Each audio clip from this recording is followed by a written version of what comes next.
बार पढ़कर इसी बार पास होना है, मैं अगली वाले में सोची।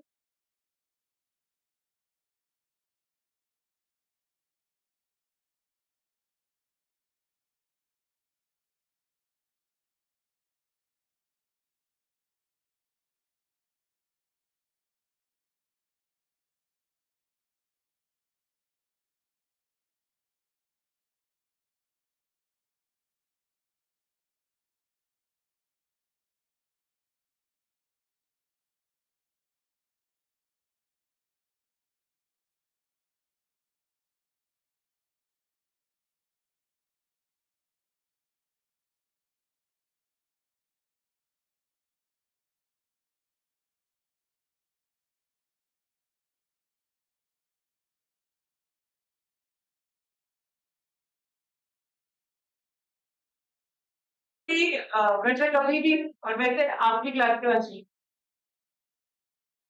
आपकी क्लास का अगर काम हो तो बताना, नहीं तो मैं निकल जाऊंगी।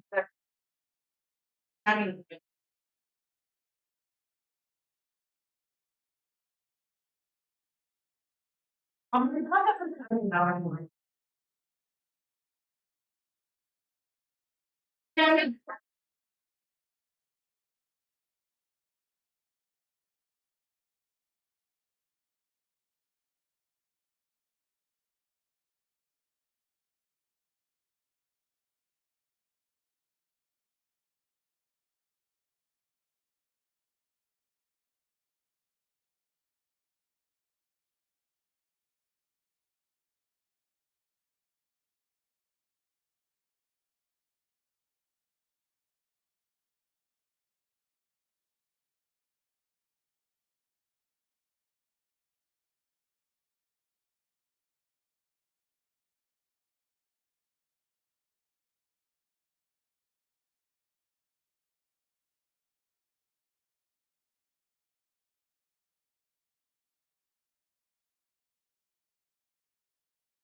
है?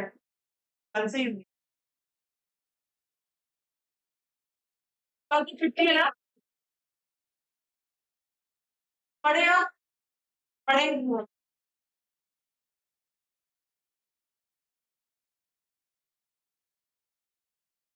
करो।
सब्जेक्ट का नाम क्या है? EIS, information system.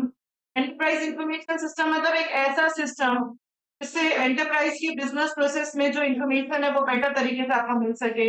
एक single system that is central to the organization that ensures that information को आप शेयर कर सकते हो सारे डिपार्टमेंट्स में, सारे मैनेजमेंट हायरार्की में आप शेयर कर सकते हो। बिजनेस की प्रोडक्टिविटी इंक्रीज की जा सकती है, सर्विस साइकिल टाइम जो होता है वो कम किया जा सकता है, प्रोडक्ट डेवलपमेंट साइकिल टाइम कम किया जा सकता है, आपकी एफिशिएंसी बढ़ जाएगी और आपका पैसा भी बच जाएगा। बेसिकली एक इंफॉर्मेशन सिस्टम जो आपको इंफॉर्मेशन दे रहा है ताकि आप बेटर डिसीजन ले सकें। इंट्रोडक्शन था वो पढ़ लेना। नेक्स्ट अपन पढ़ेंगे एंटरप्राइज बिजनेस प्रोसेस। पहले ये बताओ प्रोसेस का मतलब क्या होता है? What is the meaning of process? आप कोई भी एक्टिविटी परफॉर्म करते हैं ताकि आप अपना ऑब्जेक्टिव को अचीव कर सकें, उसे क्या कह देते हैं? प्रोसेस। अगर वही एक्टिविटी आप बिजनेस के प्रोसेस को वही प्रोसेस अगर बिजनेस के ऑब्जेक्टिव को अचीव करने के लिए किया जाता है तो उसे क्या बोलते हैं? बिजनेस प्रोसेस या एंटरप्राइज बिजनेस। बिजनेस प्रोसेस मतलब कोई भी एक्टिविटी, सेट ऑफ एक्टिविटी जिनसे आप अपना ऑर्गेनाइजेशन का गोल अचीव करते हैं। Business process management is a systematic approach to increase the process. BPM क्या होता है? सिस्टमैटिक तरीका जिससे इम्प्रूव किया जा सकता है। से ऑर्गेनाइजेशन के प्रोसेस ई को अचीव करते हैं, एफिशिएंसी, इफेक्टिवनेस एंड इकोनॉमी। कोई भी प्रोसेस इफेक्टिव होना चाहिए, एफिशिएंट होना चाहिए और इकोनॉमिक होना चाहिए। मतलब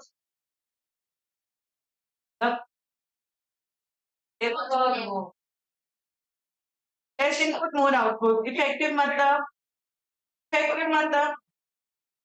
तो चाहा वो मिल गया, जो ऑब्जेक्टिव चाहा वो मिल गया। इकोनॉमिक मतलब कम कॉस्ट पे, वो फीजिबल कॉस्ट पे, ऑप्टिमम कॉस्ट पे वो अचीव हो जाना चाहिए।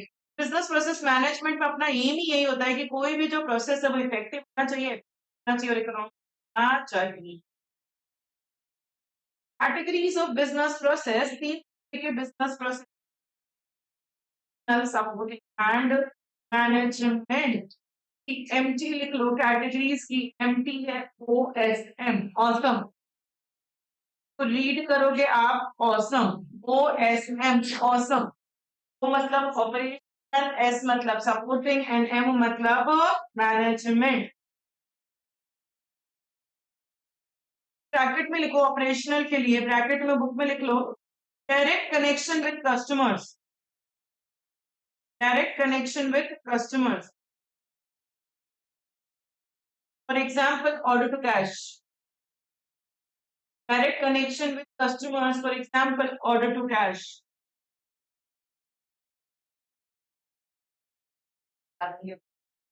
सेल्स।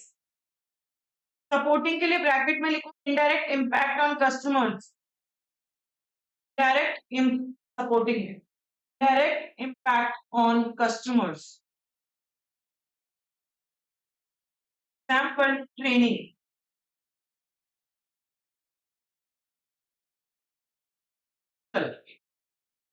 प्रोसेस होते हैं operational, supporting and management. Operational को प्राइमरी प्रोसेस कहा जाता है।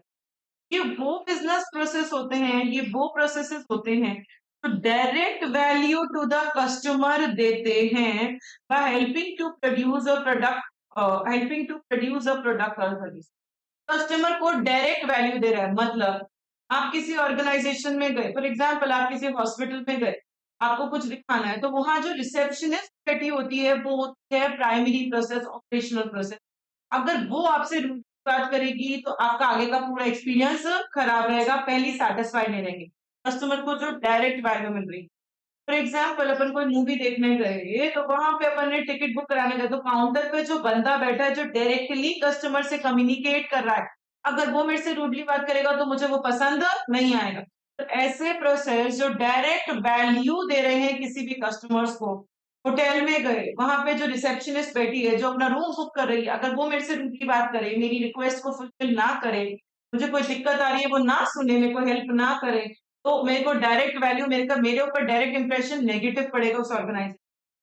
ऐसे प्रोसेस जो डायरेक्टली कस्टमर से कनेक्टेड होते हैं, ऐसे प्रोसेस जो कस्टमर को डायरेक्ट वैल्यू प्रोवाइड करवाते हैं, उन सारे प्रोसेस को क्या कहा जाता है? ऑपरेशनल या प्राइमरी प्रोसेस कहा जाता है। Operational process represent essential business activities, वो सारी एक्टिविटीज बिजनेस को ऑब्जेक्टिव अचीव करने के लिए जरूरी है। Example order to cash, procurement to pay cycle. Order to cash मतलब क्या होता है? आपका जो सेल्स वाला प्रोसेस होता है, जो मार्केटर है जो सामान बेच रहा है, अगर वही कस्टमर से रूडली बात करेगा तो कस्टमर उससे सामान नहीं खरीदेगा। वो बहुत अच्छे से बात करेगा तो कस्टमर उस ऑर्गेनाइजेशन से बहुत सेटिस्फाइड है, उसके ऊपर बहुत अच्छा इम्पैक्ट पड़ रहा है। प्रोक्योरमेंट टू पे मतलब परचेज टू पे। तो आप कुछ खरीदते हो रॉ मटेरियल, आप जिससे खरीद रहे हो वो बंदा खराब है या जो खरीद रहा है वो रूडली बात कर रहा है, जो कस्टमर को डायरेक्ट वैल्यू प्रोवाइड करता है, वो सारे process operational. Example order to cash and procure to pay. Supporting या सेकेंडरी प्रोसेस, ऐसे प्रोसेस जो कस्टमर से डायरेक्टली कनेक्टेड नहीं है पर इनडायरेक्ट इम्पैक्ट पड़ता है उनको। जैसे कि example human resource, HR manager जो है बच्चों, वो कस्टमर से कभी डायरेक्टली बात नहीं करता, मार्केटिंग वाला बंदा ही कस्टमर से डायरेक्टली बात करेगा। पर एचआर मैनेजर ने जो स्टाफ हायर किए थे, उनको प्रॉपर ट्रेनिंग नहीं दी कि हमारे कस्टमर को कैसे सर्व करना है। अगर एचआर मैनेजर खराब, उसने ट्रेनिंग नहीं दी, तो जो ऑपरेशनल प्रोसेस है वो खराब हो जाएगा, कस्टमर को अच्छी सर्विसेज नहीं मिलेगी। इसीलिए सपोर्टिंग प्रोसेस भी बहुत जरूरी होता है, चाहे वो इनडायरेक्ट वैल्यू क्यों ना दे रहा हो। एग्जाम्पल क्या है सपोर्टिंग प्रोसेस के, like accounting, human resource management, work place safety. अगर आपकी वर्क प्लेस पे सेफ्टी नहीं है, वो डायरेक्टली तो कस्टमर को इम्पैक्ट नहीं कर रहा, और इनडायरेक्टली उसका इम्पैक्ट बहुत होता है customer. Differentiator between operation and supporting process का क्या है, इनके बीच में ये लोग डायरेक्ट वैल्यू कस्टमर नहीं देते, बट अगर राइट पीपल राइट जॉब पे हायर करोगे तो उसका डायरेक्ट इम्पैक्ट पड़ेगा आपकी एफिशिएंसी, ऑर्गेनाइजेशन। एग्जाम्पल है supporting process, human resource management. HR process में कौन से स्टेप्स होते हैं, रिक्रूटमेंट, स्टाफिंग, फिर गोल सेट करते हैं, फिर उनको ट्रेनिंग देते हैं, फिर कंपनसेशन देते हैं, कि परफॉर्मेंस को मेजर करते हो, career development, leadership development. Next है आपके मैनेजमेंट प्रोसेस। ये प्रोसेस मेजर करते हैं, मॉनिटर करते हैं, कंट्रोल करते हैं वो सारी एक्टिविटीज जो भी बिजनेस में हो रही। मैनेजमेंट जो काम करेगा, आपके जो मैनेजर्स जो काम करेंगे, वो मेजर करेंगे, मॉनिटर करेंगे, सारी एक्टिविटी का ध्यान रखेंगे कि सही हो रहा है या गलत काम हो रहा है। वो लोग भी डायरेक्ट वैल्यू तो नहीं देते कस्टमर को, पर इनडायरेक्ट इम्पैक्ट उनका भी होता है।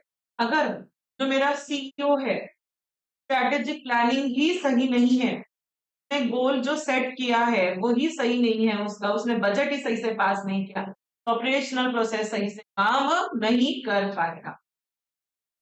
एग्जाम्पल क्या है मैनेजमेंट प्रोसेस का, like internal communication, governance, strategic planning, budgeting, infrastructure, capacity management.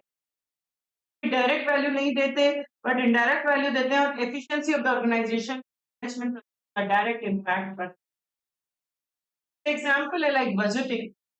Budgeting का प्रोसेस क्या है, सबसे पहले विजन बनता है। विजन मतलब बच्चों, foresee the future in advance. Strategic plan, top level plan बनाता है, फिर गोल डिसाइड किया जाता है, फिर प्रोजेक्ट किया जाता है, कॉस्ट प्रोजेक्ट किया जाता है, प्रॉफिट प्रोजेक्ट किया जाता है, बोर्ड ऑफ डायरेक्टर से अप्रूवल लिया जाता है, फिर वो बजट को रिसीव हो जाता है। तो बजट बनाने के ये सारे स्टेप्स हैं, प्रोसेस हैं। जब भी आपसे आए आपको एग्जाम्पल जरूर। हमने तीन, कौन से पहला कौन सा पढ़ा आपने, ऑपरेशनल प्रोसेस। ऑपरेशनल प्रोसेस कौन से होते हैं, तो डायरेक्टली कस्टमर से कनेक्टेड है, जो कस्टमर को डायरेक्ट वैल्यू प्रोवाइड करवाएंगे, order to cash and procurement to pay. Next क्या है सपोर्टिंग प्रोसेस, ऐसे प्रोसेस जो कस्टमर से डायरेक्टली कनेक्टेड नहीं है, but direct impact on the efficiency of the organization. कौन से supporting process, example HR, accounting, workplace safety etcetera. HR के क्या क्या स्टेप्स थे, सबसे पहले रिक्रूटमेंट सिलेक्शन होता है, फिर उसको सेट किया जाता है, ट्रेनिंग दी जाती है, कंपनसेशन दिया जाता है, परफॉर्मेंस को मेजर किया जाता है, करियर डेवलपमेंट और leadership development. Then management process क्या होता है बच्चों, monitor and control the activities जो भी ऑर्गेनाइजेशन में होती है। कौन से management process, like internal governing, planning, capacity manage करना। ये भी डायरेक्ट वैल्यू नहीं देंगे, बट एफिशिएंसी बहुत जरूरी होता है। एग्जाम्पल क्या है, बजट। और बजट के स्टेप्स क्या थे, पहले विजन बनाते हो, स्ट्रैटेजिक प्लान बनाते हो, फिर बिजनेस का गोल डिसाइड करते हो, फिर रेवेन्यू, कॉस्ट, प्रॉफिट, फिर बोर्ड ऑफ डायरेक्टर से अप्रूवल लेके बजट अपन को गिव हो जाता है। फिर है यहाँ तक,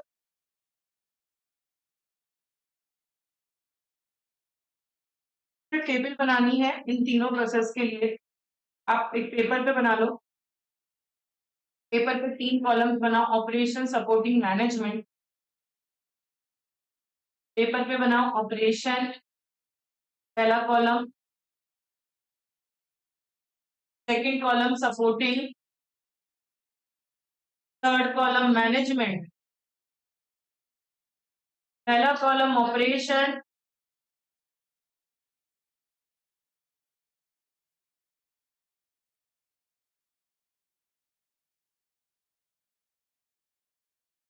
सबकी राइटिंग पे भी तो डिपेंड करता है। मेरी राइटिंग है छोटी-छोटी, इसीलिए मेरा इतना बड़ा है। किसी की राइटिंग होती है बहुत बड़ी कि एक लाइन में वो 2 ही वर्ड्स लिखते हैं। क्योंकि तो बहुत चल रही है।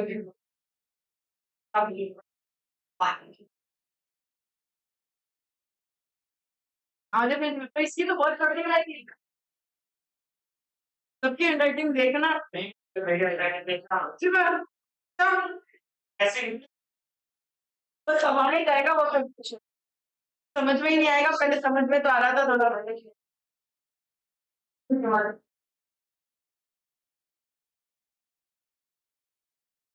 पहला है operational, second column supporting, third column management.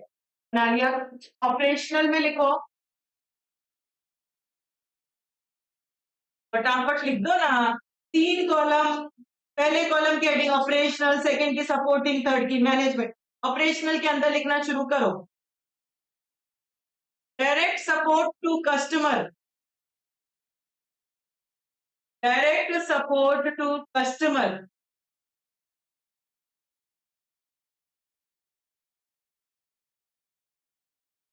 Supporting के अंदर लिखो do not provide value to customer directly, not provide value to customer, not provide value to customer directly।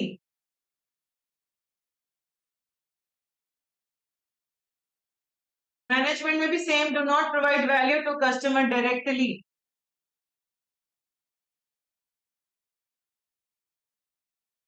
Operational का एग्जाम्पल लिखो,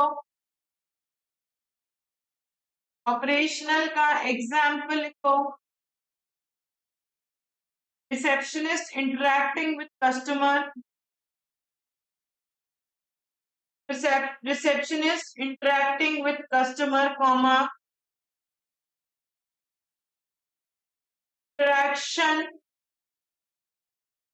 box office, interaction in box office, about movie, about movie।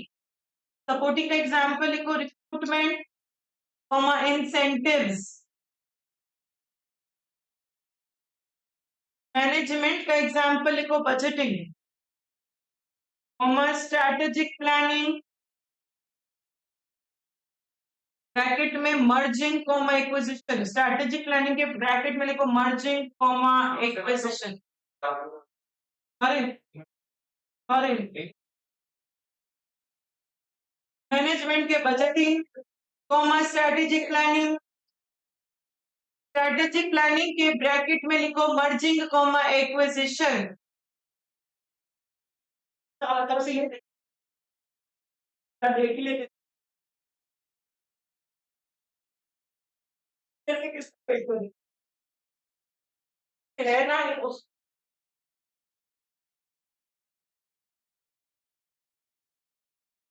है तो ये इसकी पर नाम नहीं है। आओ मेरे पे नाम नहीं है।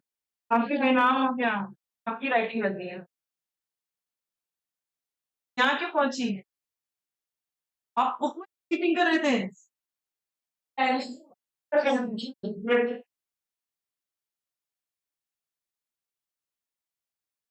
क्या हो गया? नेक्स्ट टॉपिक अपन पढ़ेंगे automated business process, automated business process.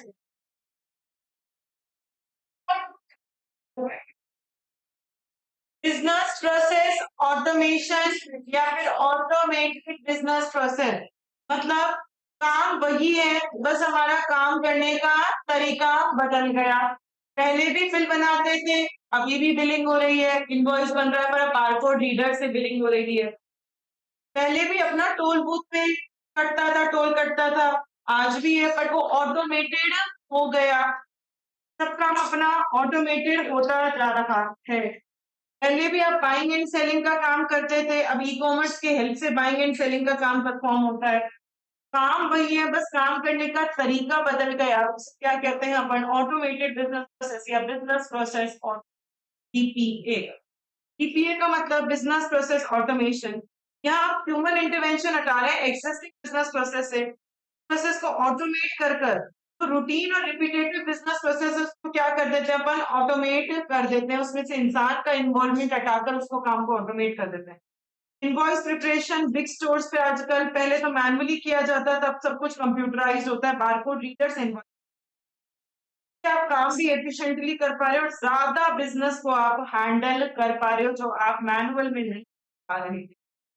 ये बीपीए का मतलब क्या होता है, बिजनेस प्रोसेस ऑटोमेशन, मतलब अपन ह्यूमन इंटरवेंशन को रिमूव कर रहे हैं, उस काम को ऑटोमेटिक बना रहे हैं। किस काम को, जो रूटीन और रिपीटेटिव टास्क है, जो डेली काम कर रहे हो, बार बार वही काम कर रहे हो, उस काम को ऑटोमेट कर रहे हो आप, काम भी एफिशिएंट होगा और मैन ज्यादा काम को अपन हैंडल कर पाए।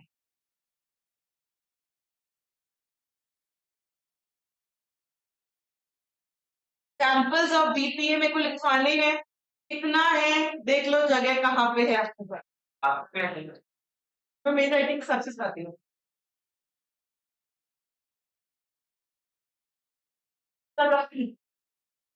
देखो एग्जाम्पल्स ऑफ बीपीए, हेडिंग डालो, एग्जाम्पल्स ऑफ बीपीए हेडिंग डालो और लिखना शुरू करो फटाफट फटाफट। टैली अकाउंट्स, टैली को एग्जाम्पल दो।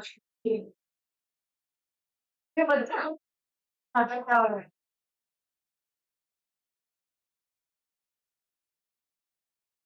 तो चिपका के रखो आराम से।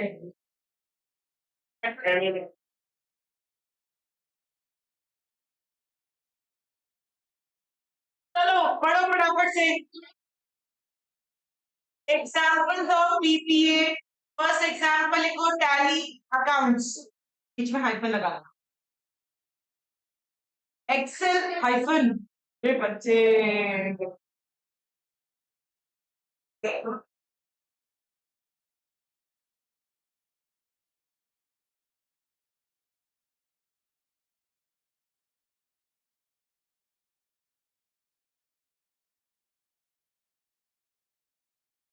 थर्ड लिखो barcode billing, Excel calculation, third लिखो बारकोड बिलिंग, फोर्थ लिखो ATM withdrawal deposit, ATM withdrawal deposit, next लिखो बुक माई शो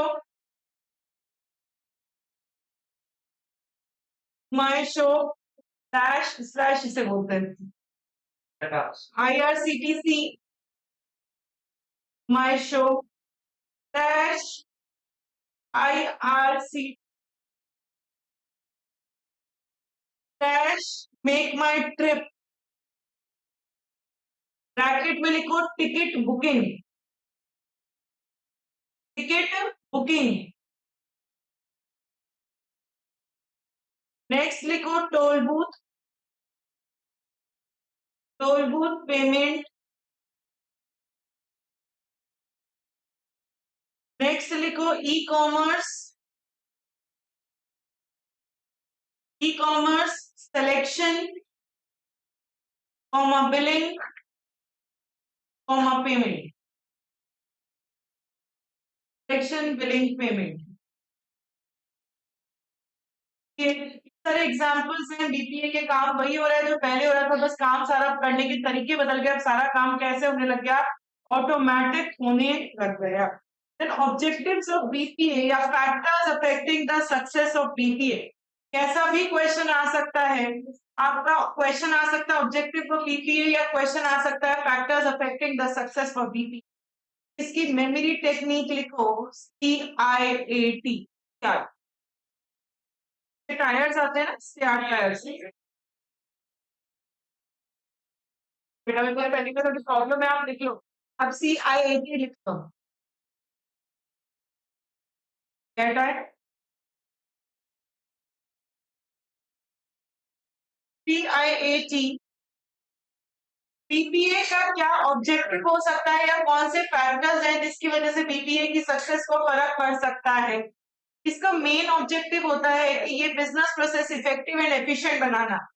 किसी भी प्रोसेस को अपन ऑटोमेट क्यों करते हैं, क्योंकि हमारा एम होता है कि उस प्रोसेस को हम ज्यादा इफेक्टिव ज्यादा एफिशिएंट बना सके। इफेक्टिव एफिशिएंट बनाने के लिए आपको ये पैरामीटर्स को फॉलो करना पड़ेगा। पहला पैरामीटर क्या है? कॉन्फिडेंशियलिटी, कि जो भी डेटा है वो सिर्फ और सिर्फ ऑथराइज पर्सन के पास होना चाहिए, अनऑथराइज के पास वो डेटा नहीं होना चाहिए। इंटीग्रिटी मतलब कोई भी अनऑथराइज बंदा उसमें कोई भी चेंजेस ना कर सके ताकि डेटा एरर फ्री रह सके। अवेलेबिलिटी, जब आपको चाहिए तब वो डेटा अवेलेबल हो, टाइम पे राइट डेटा आपके पास अवेलेबल। तो अगर बीपीए के ऑब्जेक्टिव पूछा जाए, बच्चे जो कॉमन मिस्टेक करते हैं इस क्वेश्चन, तो ऑब्जेक्टिव के लिए ये चारों पैरामीटर्स तो लिखे आएंगे, confidentiality, integrity, availability and timeless. Actual objective वो नहीं लिख के आते। इसका एक्चुअल ऑब्जेक्टिव ये किसी भी बिजनेस प्रोसेस को ज्यादा इफेक्टिव और ज्यादा एफिशिएंट बनाना। इफेक्टिव एफिशिएंट बनाने के लिए अपन ये चार पैरामीटर्स को फॉलो करते हैं। पहला पैरामीटर क्या है? कॉन्फिडेंशियलिटी, कि डेटा अनऑथराइज बंदे को अवेलेबल ना हो। इंटीग्रिटी, अनऑथराइज बंदा उसमें चेंजेस ना कर सके ताकि डेटा एरर फ्री रहे। फिर अवेलेबिलिटी, डेटा सर को जब चाहिए तब मिल जाए। टाइमलीनेस मतलब राइट टाइम पे राइट डेटा उसको अवेलेबल हो।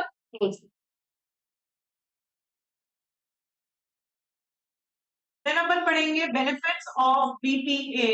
Benefits of automating business process. Business process को ऑटोमेट करने के क्या बेनिफिट्स हैं? कि मेमोरी टेक्निक को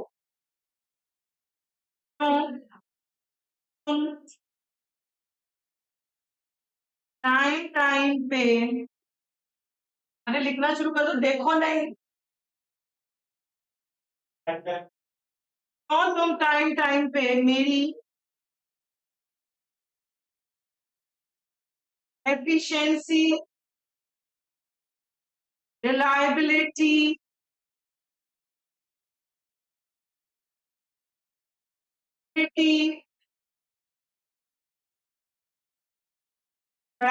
हो,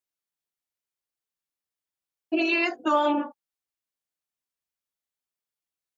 कॉस्टली हो।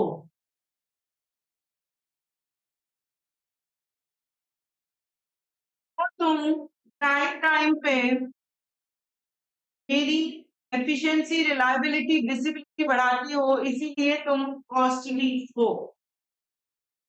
क्यू का मतलब है आपका क्वालिटी एंड कंसिस्टेंसी। टाइम का मतलब है टाइम सेविंग। टाइम का मतलब है use, turn around time. Efficiency का मतलब है आपका एफिशिएंसी, रिलायबिलिटी, रिलायबल पॉइंट ऐसा, विजिबिलिटी। एंड कॉस्टली का मतलब है आपका रिड्यूस कॉस्ट। क्यों? तुम टाइम टाइम पे मेरी एफिशिएंसी, रिलायबिलिटी, विजिबिलिटी बढ़ाती हो, इसीलिए तुम कॉस्टली हो। बोलो बच्चों एमटीज की।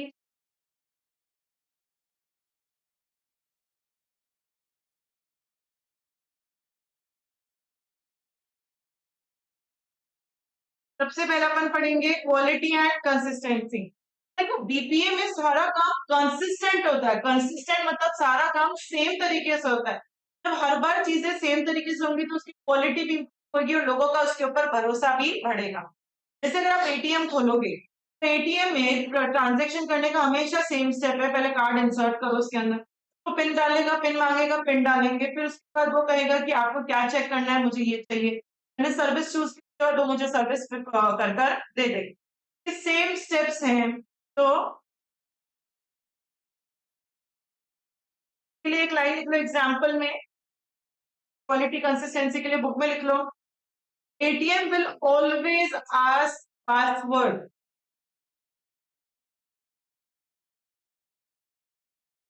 ATM will always ask password, comma, ATM will do work, ATM will do work in same manner,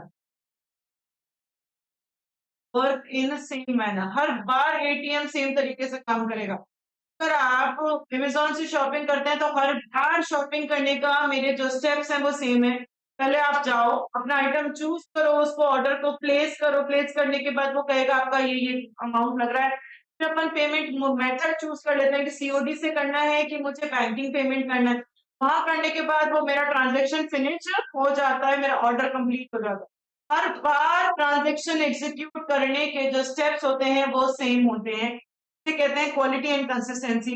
every action is perform identically. Her bar same तरीके से काम हो रहा है, इसलिए हाई क्वालिटी हो रही है, रिलायबल रिजल्ट्स आ रहे हैं और स्टेक होल्डर्स जो है उनको हमेशा सेम एक्सपीरियंस मिल रहा है, सेम लेवल ऑफ सर्विसेज मिल रही है।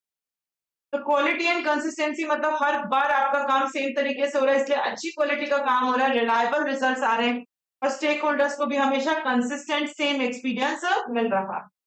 नेक्स्ट क्या है आपका? Time saving.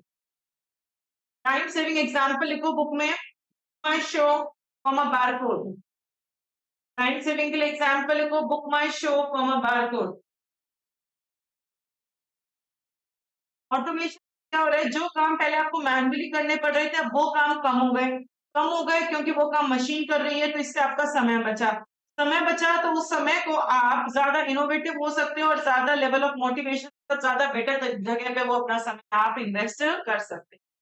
जो काम पहले मैन्युअली करने पड़ रहे थे वो काम अब अपने खत्म हो गए यहाँ पे। एम्प्लॉइज का समय बच रहा है, वो ज्यादा इनोवेशन कर सकते हैं और उनका लेवल ऑफ मोटिवेशन हो पा रहा है। विजिबिलिटी, इसके लिए example track ID, tracking, comma courier, tracking, comma courier. अपन ट्रैक कर सकते हैं सामान कहाँ तक पहुंचा कहाँ तक नहीं। क्यों? क्योंकि सारा काम ऑटोमेटेड है। ऑटोमेटेड प्रोसेस कंट्रोल्ड होता है, हमेशा कंट्रोल होते हैं, कंसिस्टेंटली हमेशा सेम तरीके से एक्यूरेटली काम करते हैं, डिफाइंड टाइमलाइन के अंदर काम होता है। तो यहाँ पे प्रोसेस का स्टेटस आप देख सकते हो कि अभी क्या स्टेटस चल रहा है, कितने टाइम में वो प्रोसेस हो जाएगा। इम्प्रूव्ड ऑपरेशनल एफिशिएंसी, आपकी जो काम करने की क्षमता है वो भी आपकी इंक्रीज हो जाएगी। एक लाइन लिखो, more work in less time, more work in less time.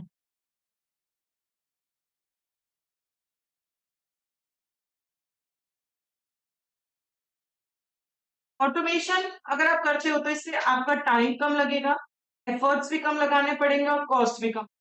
Automation से तीन चीजें आपकी रिड्यूस हो जाती हैं। आपका तीन चीजें रिड्यूस हो जाती हैं, आपका टाइम कम लगेगा प्रोसेस को करने में, आपके जो एफर्ट्स मेहनत लग रही है वो कम लगेगी और आपकी जो कॉस्टिंग आ रही है वो आएगी, कम आएगी। ऑटोमेशन से स्मूथ और एफिशिएंटली नहीं चल रहा, जबकि एरर्स जो आ रहे हैं वो भी हट जाते हैं और बेस्ट तरीके से काम किया जाता है। ऑटोमेशन से सिर्फ सिस्टम अच्छे से नहीं चलेगा, काम जो है एरर्स भी हट जाएंगे और बेस्ट प्रैक्टिसेस का काम करेंगे। नेक्स्ट जो इसका बेनिफिट है that is governance and reliability. Reliability मतलब बच्चों भरोसा, ट्रस्ट करना। एग्जाम्पल लिखो, एटीएम। Example ATM. एटीएम जो मुझे मेरा बैलेंस दिखा रहा है कि आपके अकाउंट में 5,000 रुपए रखे हैं, तो मैं उस पर भरोसा कर रही हूँ कि ये बैलेंस मेरा सही दिखा रहा है, वो गलत नहीं दिखा रहा है, उस पर मुझे पूरा ट्रस्ट है। सारा काम कंसिस्टेंट हो रहा है, मतलब स्टेक होल्डर्स जो है वो उस प्रोसेस पे रिलाय कर सकते हैं। Cooperate and offer reliable process to the customers, maintaining उसकी वजह से कॉम्पिटिटिव एडवांटेज में सब काम सेम तरीके से हो रहा है, तो स्टेक होल्डर्स भरोसा कर पा रहे हैं और reliable results, reliable process customer को ऑफर कर पा रहे हो, भरोसेमंद प्रोसेस कस्टमर को ऑफर कर पा रहे हो। कस्टमर को है कि आपका ऑर्गेनाइजेशन में कुछ भी गलत कभी भी नहीं होता, तो उससे आपको कॉम्पिटिटिव एडवांटेज मिलेगा। तो अपने क्या क्या बेनिफिट्स पढ़ लिए, इतने रिवाइज करते हैं फिर आगे के पढ़ेंगे। पहला जो बेनिफिट आपने पढ़ा था क्वालिटी एंड कंसिस्टेंसी, मतलब यहाँ सारा काम सेम तरीके से क्वालिटी अच्छी, स्टेक होल्डर्स को भी कंसिस्टेंट एक्सपीरियंस मिल रहा है। टाइम सेविंग, जो काम पहले मैनेज कर रहे थे वो काम अब आपको नहीं करने, टाइम बचेगा, उससे आपका मोटिवेशन बढ़ेगा और काम की एफिशिएंसी में मोटिवेशन भी इंक्रीज कर सकते हो। कि सारा काम कंसिस्टेंट है, एक्यूरेटली और डिफाइंड टाइमलाइन में काम हो रहा है। प्रोसेस का स्टेटस आप एनी टाइम चेक कर सकते हो कहाँ तक प्रोसेस। इम्प्रूव ऑपरेशनल एफिशिएंसी, काम करने की क्षमता बढ़ रही है, मतलब टाइम कम, कॉस्ट कम और एफर्ट्स कम लगेंगे। प्रोसेस सिर्फ स्मूथली और एफिशिएंट चलाया जा रहा है, एरर्स भी हट जाएंगे यहाँ पे सारे और बेस्ट तरीके से काम किया जाएगा। गवर्नेंस एंड रिलायबिलिटी, सारा काम कंसिस्टेंट है तो स्टेक होल्डर्स पे भरोसा कर पा रहे हैं, रिलायबल प्रोसेस अपने कस्टमर्स को दे पा रहे हैं, तो उनको क्या मिल पा रहा है, कॉम्पिटेटिव एडवांटेज मिल पा रहा है। नेक्स्ट क्या है आपका, reduced turn around time. Turn around time क्या होता है बच्चों, टर्न अराउंड टाइम क्या होता है, साइकिल जो कंप्लीट होने में टाइम लगता है, प्रोसेस को कंप्लीट होने में। यहाँ पे जो अननेसेसरी टास्क है वो हट गए, बिजनेस प्रोसेस रीअलाइन हो गए, सारे स्टेप्स रीअरेंज हो गए through out production, service, billing, collection. जैसे अगर ई कॉमर्स की बात करो या फिर enterprise resource planning, ERP systems की बात करो, तो ऑटोमेटेड, तो प्रोडक्शन वाले को ऑटोमेटिक पता है मुझे कब प्रोडक्शन करना है, ऑटोमेटिक उसका बिल जनरेट होकर आ जाएगा, सर्विस कब उसको कलेक्ट करना है कुरियर बॉय को, उसको पता तुरंत चल जाता है। यहाँ अननेसेसरी टास्क तो हट गए और सारे प्रोसेस रीअलाइन हो गए प्रोडक्शन, सर्विस, बिलिंग। इससे क्या हुआ,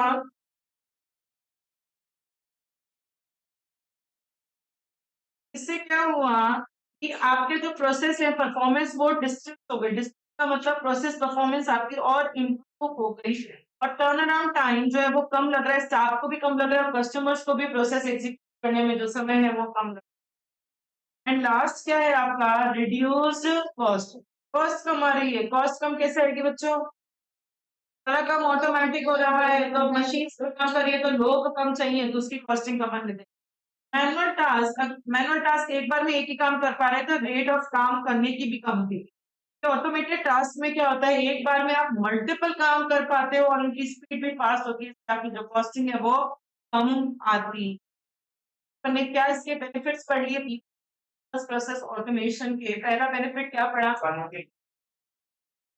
हर काम सेम तरीके से, और ऐसे हाई क्वालिटी रिलायबल रिजल्ट्स, और स्टेक होल्डर्स को भी हमेशा कंसिस्टेंट एक्सपीरियंस मिल रहा है। नेक्स्ट क्या था, टाइम सेविंग, सारे जो अननेसेसरी टास्क इंसान कर रहा था वो मशीन करेगी तो आपका समय बचेगा, तो आप मोटिवेशन बढ़ेगा और इनोवेशन इंक्रीज कर सकते हो। नेक्स्ट क्या था, सारा काम कंट्रोल्ड है, कंसिस्टेंट है, टाइमलाइन काम हो रहा है तो प्रोसेस का स्टेटस आप देख सकते हो आप कितना। नेक्स्ट क्या था, इम्प्रूव टाइम कम, एफर्ट्स कम, कॉस्ट कम, यहाँ पे और स्मूथली नहीं हो रहा, सिर्फ एरर्स भी हट रहे हैं और बेस्ट तरीके से आप काम एग्जीक्यूट कर रहे हैं। नेक्स्ट क्या था, और जैसे बता दें, सब काम कंसिस्टेंट है तो स्टेक होल्डर्स पे भरोसा कर पा रहे हैं, एंड रिलायबल प्रोसेस ही वो अपने कस्टमर्स को दे रहे हैं, तो कॉम्पिटिटिव एडवांटेज में। नेक्स्ट क्या है, टर्न अराउंड टाइम, तो turn around time unnecessary task हट गया, सब कुछ रियलाइन रीएडजस्ट हो गया, प्रोडक्शन हो चाहे सर्विस हो चाहे बिलिंग हो चाहे आपका कलेक्शन हो, तो इससे क्या हो गया कि turn around time process improve हो गया और स्टाफ के लिए और मेंबर कस्टमर के सबके लिए टर्न अराउंड कम हो गया। लास्ट क्या है, रिड्यूस कॉस्ट, मैनुअली काम करते हैं तो एक बार में एक काम हो पा रहा है, स्पीड कम है, जबकि अगर काम ऑटोमेटिक कर रहे हो तो एक बार में मल्टीपल काम कर पा रहे हो, स्पीड भी, और आपकी कॉस्टिंग कम। नवी टेक्निक से बोले एक बार क्या था, बेनिफिट्स ऑफ बीपी, क्यों तुम टाइम टाइम मतलब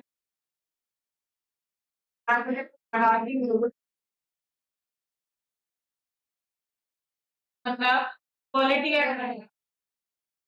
का मतलब क्या था, सारा काम आइडेंटिकल है, हाई क्वालिटी रिलायबल रिजल्ट्स मिल रहे हैं, स्टेक होल्डर्स को भी कंसिस्टेंट एक्सपीरियंस मिल रहा है। तो तुम टाइम टाइम मतलब काम पहले इंसान कर रहा था वही काम मशीन कर रही है, तो आपका समय बचा तो इनोवेशन और मोटिवेशन। तो तुम टाइम टाइम वापस एक और टाइम टर्न अराउंड टाइम कम लग रहा है, मतलब क्या था कि आने से टास्क लाइन कर दिया, लाइक प्रोडक्शन आपका, बिलिंग, कलेक्शन एक्सेट्रा, तो इससे क्या हुआ, उसकी performance improve, for turn around for the staff and for the customer सब इंप्रूव। तो तुम टाइम टाइम पे मेरी एफिशिएंसी, ऑपरेशनल एफिशिएंसी, टाइम कम, कॉस्ट कम, एफर्ट्स कम, सिर्फ सीमलेस प्रोसेस नहीं बनाना, एरर्स भी हटाने हैं और बेस्ट तरीके से काम करना है। रिलायबिलिटी, रिलायबिलिटी मतलब, हाँ गवर्नेंस एंड रिलायबिलिटी का मतलब क्या था कि सारा काम कंसिस्टेंट है तो स्टेक होल्डर्स उस पर भरोसा कर पा रहे हैं। रिलायबल प्रोसेस ही कस्टमर को दे रहे हो तो आपको कॉम्पिटिटिव एडवांटेज मिल पा रहा है। लायबिलिटी मतलब कि सब काम कंट्रोल्ड है, मैनेजर को पता है कब क्या काम हो रहा है, कंसिस्टेंट है, सब काम सेम तरीके से हो रहा है, विद इन द टाइमलाइन हो रहा है, स्टेटस को अपन ट्रैक कर सकते हैं। इसीलिए तुम कॉस्टली हो। कॉस्टली मतलब मैनुअली काम होता है तो एक बार में एक ही काम हो पाता है और स्पीड भी कम। अगर ये काम ऑटोमेटिक हो रहा है तो एक बार में मल्टीपल काम हो जाएंगे और स्पीड भी ज्यादा, इसलिए आपकी जो कॉस्ट है वो कम आएगी। हेडिंग हेडिंग बोलो बच्चों, क्यों मतलब टाइम मतलब टाइम मतलब efficiency मतलब strategy मतलब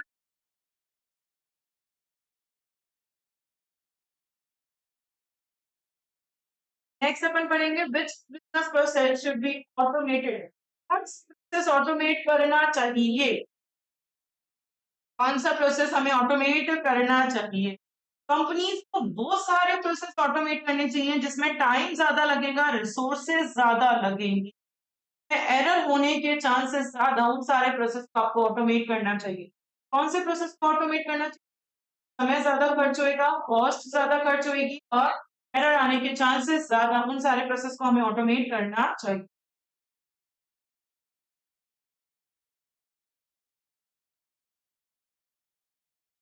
एग्जाम्पल्स हैं कि कौन से प्रोसेस को ऑटोमेट करना चाहिए। Process involving high volume of task and repetitive task, ऐसे प्रोसेस को ऑटोमेट करो जिसमें हाई वॉल्यूम ऑफ ट्रांजेक्शन हो रहे हों, जैसे बैंकिंग का जो काम होता है, वॉल्यूम वॉल्यूम ऑफ ट्रांजेक्शन मतलब क्वांटिटी बहुत ज्यादा है एंड रिपीटेटिव, वही काम बार बार बार बार बार बार बार बार हो रहा है, उससे क्या करना चाहिए, ऑटोमेट कर देना चाहिए। बहुत सारे प्रोसेस हैं जहां परचेज ऑर्डर में बहुत सारे रिपीटेड टास्क हो रहे हैं, इन सारे प्रोसेस को अगर आप ऑटोमेट करते हो तो आपका कॉस्ट भी बचेगा और वर्क एफर्ट्स भी बचेगा।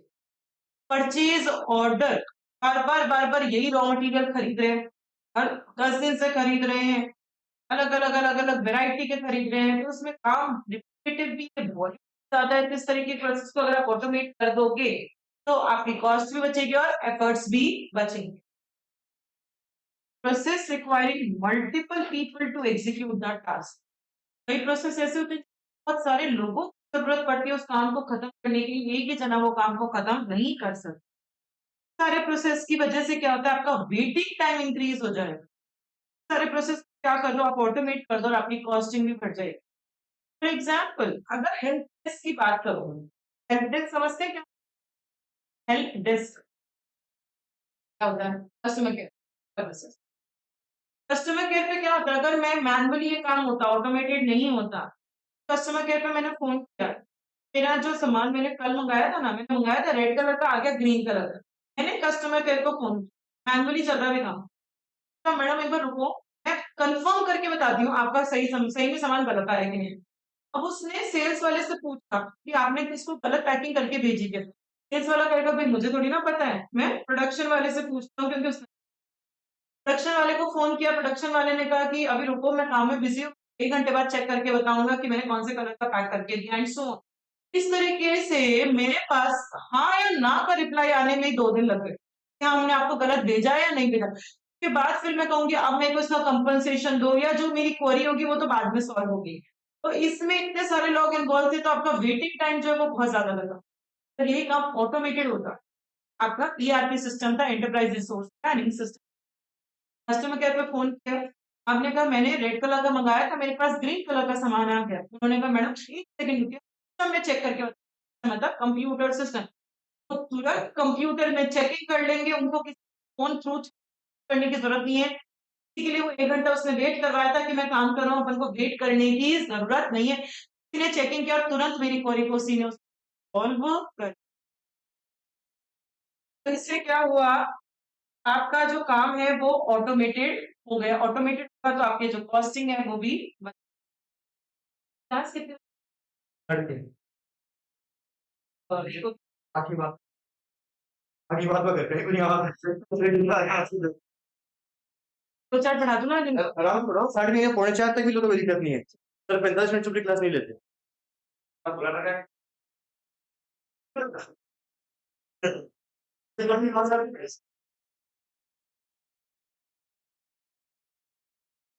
स्टार्ट पढ़ेंगे फिर आगे अपन। तो मुझे पाकर बनाते रहते हैं उनसे।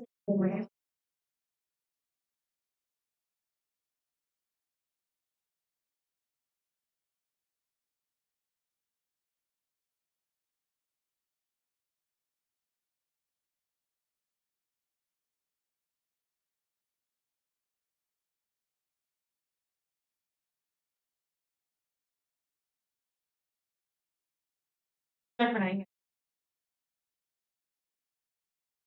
आगे से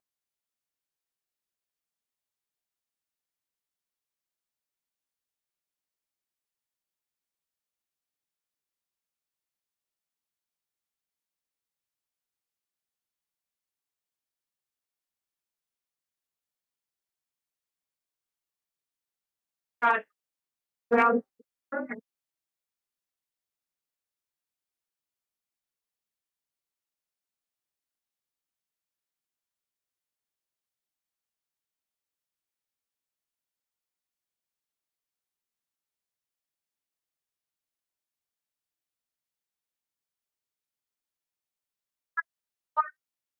ज़्यादा हो जाता है, कॉस्ट इन्वॉल्व ज़्यादा हो जाती है, इसलिए उन सारे प्रोसेस को क्या कर देना चाहिए, ऑटोमेट कर देना चाहिए। For example help desk services, अगर इनको ऑटोमेट करते तो वेटिंग टाइम भी कम और कॉस्टिंग भी कम। जो टाइम सेंसिटिव प्रोसेसेस होते हैं, टाइम सेंसिटिव मतलब समय पे खत्म होना बहुत जरूरी है, उन सारे प्रोसेस को आप ऑटोमेट कर दो तो जो streamline process and faster turn around time. Streamline का मतलब ऑटोमेटिक करना, उसको स्मूथ करना। बिजनेस प्रोसेस अगर ऑटोमेशन करते हो तो वो प्रोसेस बहुत स्मूथ हो जाएगा और टर्न अराउंड टाइम भी फास्ट हो जाएगा, टाइम कम लगेगा। आप वेस्टफुल एक्टिविटीज को हटा दो और आप सिर्फ फोकस करो कि कैसे हम हमारे टास्क को और इम्प्रूव कर सकते हैं। टाइम सेंसिटिव प्रोसेस बहुत बेस्ट एग्जांपल ऑटोमेशन के लिए, for example online banking system. Banking में अगर आपने अभी 5,000 निकाले तुरंत वो आपके अकाउंट में रिफ्लेक्ट हो जाने चाहिए कि आपने 5,000 निकाले ही हैं, 5,000 का बैलेंस तुरंत माइनस हो जाना चाहिए। टाइम सेंसिटिव प्रोसेस होते हैं, वहां सारा काम आपका क्या होना चाहिए, ऑटोमेटिक जाना चाहिए। Process involving need for the compliance and audit trail. Compliance मतलब रूल्स एंड रेगुलेशंस और जिनकी अपन को ऑडिट करनी पड़े। तो अगर किसी प्रोसेस को ऑटोमेट करते हो तो हर एक डिटेल जो है वो रिकॉर्ड करी जा सकती है कि आपने कब क्या किस समय पे क्या किया था, किसने क्या किया। तो उससे अपन उसको कंप्लाई कर सकते हैं कि सारे रूल्स रेगुलेशंस फॉलो हुए नहीं हुए ऑडिट के दौरान। अपन ये चेक कर सकते हैं, for example invoice issues to the vendors. Vendors को आपने इनवॉइस इश्यू किया, बिल इश्यू किया, तो वहां पे सब चीजें डिटेल लिखी भी रहेंगी, इतना जीएसटी लगा, इतना ये टैक्स लगा, इतना ये टैक्स, सब कुछ ऑटोमेटिकली रिकॉर्डेड है ऑटोमेटेड में। तो अपन ऑडिट के टाइम पे ये देख सकते हैं कि टैक्स बीच में छोड़ तो नहीं दिया है। ये सारे प्रोसेस को आपको क्या करना चाहिए, ऑटोमेट करना चाहिए। एंड नेक्स्ट है इसके अंदर that is process having significant impact on other process in system. ऐसे प्रोसेस का इम्पैक्ट दूसरे प्रोसेस पे, दूसरे सिस्टम्स पे भी पड़ता हो, उनको भी आप ऑटोमेट कर दो। कुछ प्रोसेस क्रॉस फंक्शनल होते हैं। क्रॉस फंक्शनल मतलब अलग दूसरे दूसरे डिपार्टमेंट में भी उनका इम्पैक्ट पड़ेगा। For example marketing department sales के साथ काम कर रहा है, अगर इनको ऑटोमेट कर दोगे तो वो इन्फॉर्मेशन आराम से शेयर कर सकते हैं, उससे काम जो है वो एफिशिएंटली। कैसे प्रोसेस होते हैं जो क्रॉस डिपार्टमेंटल वे में काम करते हैं, कि सिर्फ एक डिपार्टमेंट से काम नहीं चलेगा, उनको इंटर डिपार्टमेंट काम करना पड़ेगा। उन सारे प्रोसेस को अगर आप ऑटोमेट कर देते हो तो इससे क्या होगा, वो लोग आराम से अपनी इंफॉर्मेशन को शेयर कर पाएंगे और जो काम हो रहा है वो ज्यादा एफिशिएंटली और ज्यादा इफेक्टिवली काम इजी। अपन ने कौन से प्रोसेस को ऑटोमेट किया, पहला कौन सा था, हाई वॉल्यूम ऑफ टास्क हो रहा हो, रिपीटेटिव टास्क हो रहा हो, जैसे कि परचेज ऑर्डर। अगर आप इसको ऑटोमेट करते हैं तो कॉस्ट कम, एफर्ट्स कम। नेक्स्ट कौन से प्रोसेस को ऑटोमेट किया, कौन से प्रोसेस को ऑटोमेट किया जिसमें मल्टीपल लोग जरूर चाहिए और काम खत्म करने के लिए, तो वेटिंग टाइम बढ़ेगा, कॉस्ट बढ़ेगा। अगर उसको ऑटोमेट कर दोगे तो वेटिंग टाइम भी कम और कॉस्ट भी कम। नेक्स्ट कौन से प्रोसेस को अपन ऑटोमेट करेंगे, जो टाइम सेंसिटिव प्रोसेसेस होते हैं, जैसे कि अपनी जो ऑनलाइन बैंकिंग होती है वो टाइम सेंसिटिव प्रोसेस ऑटोमेट कर दोगे तो आपका टर्न अराउंड टाइम भी कम और वेस्टफुल एक्टिविटीज आप यहाँ से एलिमिनेट कर पा रहे हैं। नेक्स्ट कौन सा प्रोसेस है जिसमें अपन को ऑडिट के टाइम पे चेक करना कि सारे रूल्स रेगुलेशंस फॉलो हुए नहीं हुए। तो ऑटोमेट कर दोगे तो ऑटोमेटिकली सब कुछ रिकॉर्डेड है, तो अपन चेक कर सकते हैं, जैसे इनवॉइस इशू एंटर। लास्ट कौन सा है कि एक प्रोसेस का इम्पैक्ट जब दूसरे पे पड़ता हो तो उसको भी ऑटोमेट कर दो ताकि वो लोग आराम से एक दूसरे से अपनी सारी इन्फॉर्मेशन रिसोर्सेज शेयर कर पाए और वो काम ज्यादा इफेक्टिवली और एफिशिएंटली एग्जीक्यूट हो। आ रहा है समझ में? नेक्स्ट टॉपिक अपन पढ़ेंगे challenges involved in BPA. Challenges involved in BPA. Process automate ये तो देख लिया किसको करें, बट जब ऑटोमेट करने जाते हैं तो बहुत सारी मुश्किलें, बहुत सारी चैलेंजेस को अपन को फेस करना पड़ता है। पहला चैलेंज कौन सा है? Automating redundant process. रिडंडेंट कौन से होते हैं? कई बार क्या होता है, हम प्रोसेस को ऑटोमेट करने लग जाते हैं, इतना उसमें मेहनत एफर्ट्स कॉस्ट लगाना शुरू कर, कई बार ऑर्गेनाइजेशन ऑटोमेट करने लग जाती है किसी प्रोसेस को बिना ये देखे कि वो सूटेबल भी है या नहीं है, वो प्रोसेस नेसेसरी भी है या नहीं है, वो कोई वैल्यू भी क्रिएट कर रहे हैं।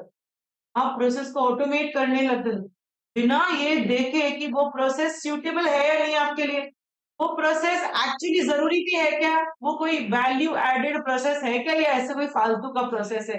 अपन बिना कुछ सोचे समझे कई बार किसी प्रोसेस को ऑटोमेट, कई बार आप ऐसे प्रोसेस को ऑटोमेट कर लेते हो जिसमें आपको high amount of tactic knowledge की।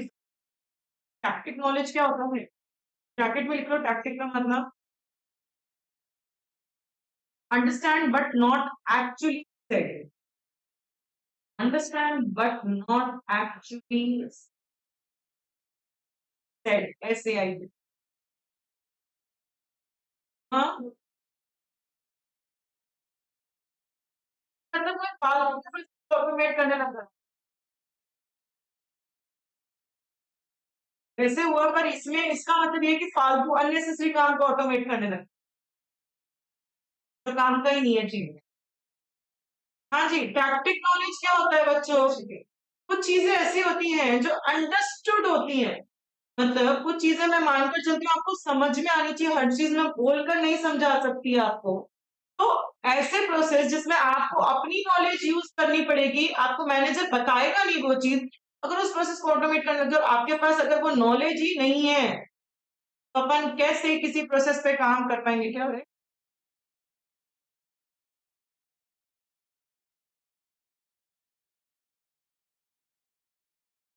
तो कई बार कुछ हम ऐसे प्रोसेस ऑटोमेट करने लग जाते हैं जिसमें high amount of tactic knowledge चाहिए हो, ऐसी नॉलेज जिसको लिखा नहीं जा सकता, जिसको एक जगह से दूसरी जगह ट्रांसफर नहीं किया जा सकता, वो आपके अंदर खुद के अंदर नॉलेज होनी चाहिए। अगर आप उस तरीके के प्रोसेस को ऑटोमेट करने लग गए तो दिक्कत आ सकती है।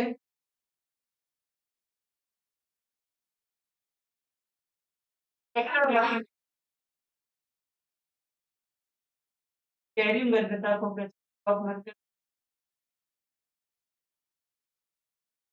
एम्प्लॉयज को अपना पर्सनल जजमेंट काम में लेना पड़ेगा। ये प्रोसेस अच्छी कैंडिडेट्स नहीं है फॉर द ऑटोमेशन, क्योंकि ये प्रोसेस को hard to encode and automate, उनको एनकोड करना ऑटोमेट करना बहुत मुश्किल। तो चैलेंजेस में पहला चैलेंज क्या आया? Automating redundant process. मतलब कई बार मैं बिना सोचे समझे प्रोसेस को ऑटोमेट करने लग गई, ऐसा प्रोसेस जो मेरे लिए सूटेबल ही नहीं है, जो नेसेसरी नहीं है, जो कोई वैल्यू एडेड प्रोसेस नहीं है, अगर आप उसको ऑटोमेट करने लग गए तो दिक्कत आ सकती है। कई बार आप ऐसे प्रोसेस को ऑटोमेट करने लग जाते हो जिसमें टैक्टिक नॉलेज की जरूरत हो, उसको अपने पर्सनल जजमेंट की जरूरत हो, जिस जिस नॉलेज को अपन डॉक्यूमेंट नहीं कर सकते, अगर उस प्रोसेस को ऑटोमेट करने लग गए तो वो ढंग से ऑटोमेट हो नहीं सकता, तो नहीं करना चाहिए। नेक्स्ट क्या है? Defining complex process. Next challenge क्या है? Complex process. किसी भी प्रोसेस को ऑटोमेट करते हो तो कई प्रोसेस को आपको री इंजीनियर भी करना पड़ता है। ये क्या था री इंजीनियर? मतलब एकदम जीरो से कुछ भी स्टार्ट करना। कई बार उसको ऑटोमेट करते हो, कुछ ऐसे प्रोसेस होते हैं जो उनको जीरो से स्क्रैच से स्टार्ट करना पड़ता है, उसके लिए आपको टाइम भी बहुत ज्यादा लगेगा, आपका पैसा भी बहुत सारा खर्च होगा, और उसके लिए आपको उसकी बहुत डिटेल्ड अंडरस्टैंडिंग होनी चाहिए उस प्रोसेस को ऑटोमेट करने के लिए, तो ये आपके लिए बहुत बड़ा चैलेंज हो सकता है, कॉम्प्लेक्सिटी का बहुत बड़ा चैलेंज हो सकता है। Staff resistance. तो क्यों मना करेंगे ऑटोमेट करने के लिए बच्चों? एम्प्लॉइज क्यों मना करेंगे? जॉब चली जाएगी, बहुत बड़ा जॉब का थ्रेट है उनको। पहले जो काम वो मैनुअली कर रहे थे वही काम मशीन कर देगी तो उन लोगों की कहाँ जरूरत रह जाएगी। इसलिए जो स्टाफ होता है वो सबसे बड़ा ऑब्स्टिकल होता है किसी भी प्रोसेस को ऑटोमेट करने में। वो एक्सेप्ट ही नहीं करते हैं ऑटोमेशन को। क्यों? अगर ऑटोमेट हो गया तो उनकी डिसीजन मेकिंग है वो कम हो जाए। पावर कम कैसे हो गई? अब मैनेजमेंट खुद देख पा रहा है प्रोसेस का स्टेटस क्या चल रहा है। वो खुद अपने डिसीजंस ले पा रहा है जबकि पहले ये सारी बातें वो किससे कर रहा था? स्टाफ से कर रहा था। वो पहले स्टाफ से पूछता था आप बताओ किस प्रोसेस का क्या स्टेटस चल रहा है। अब उसकी जरूरत ही नहीं है, वो सिस्टम पे सब चीजें आ रही है, वो सिस्टम पे डायरेक्टली खुद देख पा रहा है उस प्रोसेस की visibility क्या है, कहाँ तक वो प्रोसेस पहुंच चुका है, वो खुद अपने डिसीजंस ले पा रहा है। लोगों को सबसे बड़ा डर क्या होता है? उनकी नौकरियों का डर होता है कि नौकरी चली जाएगी, ये भी बहुत बड़ा डर होता है। इसीलिए वो रेजिस्टेंट होते हैं, उस ऑटोमेटेड प्रोसेस को वो एक्सेप्ट नहीं करते। लास्ट है इसके अंदर इम्प्लीमेंटेशन कॉस्ट। प्रोसेस को ऑटोमेट करते हो तो बहुत एक्सपेंसिव हो सकता है। पहले तो एक्वायर करो, खरीदो या खुद बनाओ ऑटोमेटेड सिस्टम्स को, उसके लिए आपको स्पेशल लोगों की जरूरत है। तो मेंटेन करने में आपका बहुत खर्चा आएगा, तो ये सारे चैलेंजेस आपको फेस करने पड़ सकते हैं। तो क्या-क्या चैलेंजेस हमें फेस करने पड़ेंगे जब हम किसी भी प्रोसेस को ऑटोमेट करेंगे? पहला चैलेंज क्या है? कई बार हम रिडंडेंट प्रोसेस को ऑटोमेट कर देते हैं। रिडंडेंट मतलब जो लोग होते हैं वो कई बार क्या होते हैं? रेजिस्टेंस होते हैं। रिडंडेंट मतलब हमने ऐसी प्रोसेस को ऑटोमेट करने लग गए जो हमारे काम का ही नहीं है, सूटेबल नहीं है, जो नेसेसरी नहीं है, जो वैल्यू एडेड नहीं है, या जिसमें अपन को टैक्टिक नॉलेज की जरूरत हो, उस प्रोसेस को ऑटोमेट नहीं करना चाहिए। Then defining complex process. Complex process का मतलब क्या होता है कि कई बार किसी प्रोसेस को ऑटोमेट करते टाइम उसको री इंजीनियर करना पड़ता है। इंजीनियर करोगे तो टाइम भी ज्यादा, पैसा भी ज्यादा और डिटेल में नॉलेज चाहिए तो नहीं है। देन स्टाफ, लोग जो होते हैं सबसे बड़े ऑब्स्टिकल होते हैं, वो मना करते हैं हम एक्सेप्ट नहीं करेंगे ऑटोमेटेड को। क्यों? क्योंकि उससे उनकी डिसीजन मेकिंग पावर खत्म हो गई। मैनेजमेंट खुद देख पा रहा है प्रोसेस का स्टेटस, जबकि यही बातें पहले किससे कर रहा था? वो स्टाफ से कर। तो आपको नौकरी का डर भी होता है कि लोग नौकरी चली जाएगी, इसीलिए रेजिस्टेंट। एंड इम्प्लीमेंटेशन कॉस्ट, कि ऑटोमेट करोगे तो आपका पैसा भी बहुत खर्च होएगा, नए लोग हायर करने पड़ेंगे, उनको मेंटेन करने का खर्चा बहुत आएगा। क्या प्रोसेस को ऑटोमेट करना पसंद नहीं करते, ये सारे चैलेंजेस आपको फेस करने पड़ सकते हैं। आज हमने क्या क्या पढ़ा? हमने पढ़ा प्रोसेस तीन कैटेगरीज का होता है: awesome, operational, supporting, management. EPA क्या होता है, उसके क्या ऑब्जेक्टिव्स होते हैं, उसके क्या बेनिफिट्स होते हैं, कौन से प्रोसेस को आपको ऑटोमेट करना चाहिए और आपको क्या दिक्कतें आती हैं जब आप प्रोसेस को ऑटोमेट करते हैं। कल अपन ने पढ़ा था implementation of BPA. Implementation of BPA का मतलब कि प्रोसेस को जब आप इम्प्लीमेंट ऑटोमेट करोगे तो उसके क्या स्टेप्स आपको फॉलो करने पड़े। आज इतना ही पढ़ेंगे थ्योरी में। कल मैं यहाँ तक सुनूंगी, कहाँ तक? शुरू से इम्प्लीमेंटेशन तक जो मैंने कल पढ़ा दिया था वहां तक मैं कल सुनूंगी। कल मतलब नेक्स्ट क्लास, कल तो क्लास नहीं है, परसों क्लास है अपनी। अभी अपन पढ़ेंगे फ्लो चार्ट।